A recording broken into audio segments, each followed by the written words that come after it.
Hello. I am the charge nurse. I heard you wanted to see me. Yes. There is a problem. I came up to see my second cousin because he is very sick in the intensive care. I was told I needed to call, but I usually walk up whenever I want with a large group of friends and it's not a problem. Miss, we try to have very liberal visiting. I also bring him in a milkshake and fries and a big burger, and now the nurse said he isn't allowed to eat. We always bring in food to eat. If you could warm up my food so I could eat. Now I see the trash is too full and there's no place to plug in my cell phone. I can't miss a call from my friends who are calling me to let me know they are on their way up to visit. If they could please call the nurse's station instead of you, we could get them up as soon as 2 of the 20 people leave the room. I unplugged a drug called dopamine and plugged in my cell phone.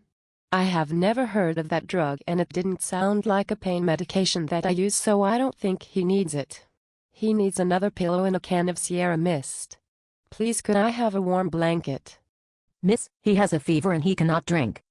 We are keeping him NPO for a test tomorrow. I'll keep the blanket on me in case he needs it and he might want a drink when he wakes up. Look, there are nurses using the phone. I call at 3 when the bar's closed and no one can talk to me because they are in a room. I don't think they know how to turn him and they all have a bad attitude. He is only getting 1 bath a day and I think he needs 2. I need a recliner and also want to sit by the pumps so nurses have a hard time getting to them. I can assure you that a nurse is taking good care of your loved one. I need a pencil and paper. I want to write down everyone who comes in the room, at what time and what they are doing. If you could do it for me, that would be great.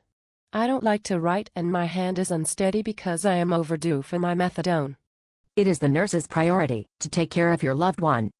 They have to chart several times on a patient and really cannot write every time they come in the room. I guess you don't understand how close I am to my second cousin.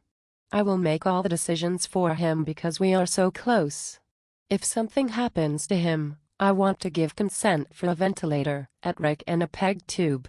You can give him blood and do CPR if you need to. He is to be kept alive so I can still receive the social security checks he gets. Don't like his mother or his 2 ex-wives or his new baby mama.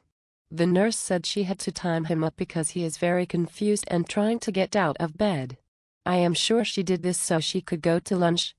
Using restraints is a process we have to justify, and we do not use them for our convenience. Is that young child with you?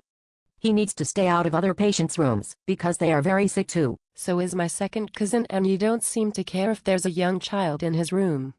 He came with you, and I thought you were related. I see how it is. That patient is more important than my second cousin. I want to talk to your boss. Who is in charge of the charge nurse? I also need to tell them that he just cashed his social security check and his wallet is empty. Someone took his money while he was unconscious. That would be the house nursing officer. I will call them for you. No. I prefer to do it myself when I am home alone after some wine and a Xanax. That way you cannot defend yourself and I can tell what I think happened. I'm sure we could resolve this and make your loved one's care the priority. I see now that I have said this you are trying to change the subject to the care of my second cousin instead of how I feel. I will also call the CEO since that way I sure they would send out emails which everyone will have to answer. Maybe that will keep the nurses from sitting around and talking on the phone all night. They are just here for the paycheck anyway. I can assure you we are doing all that we can. I am getting dizzy and need a meal tray. I am a diabetic. I also have chronic back pain and I am late for my 6 pain meds. There's no place to park my motorized scooter and I had to walk too far. Now the battery is dead. Can I have someone wheel me to the room so I can see my second cousin now? I will need a cab voucher so I can get home.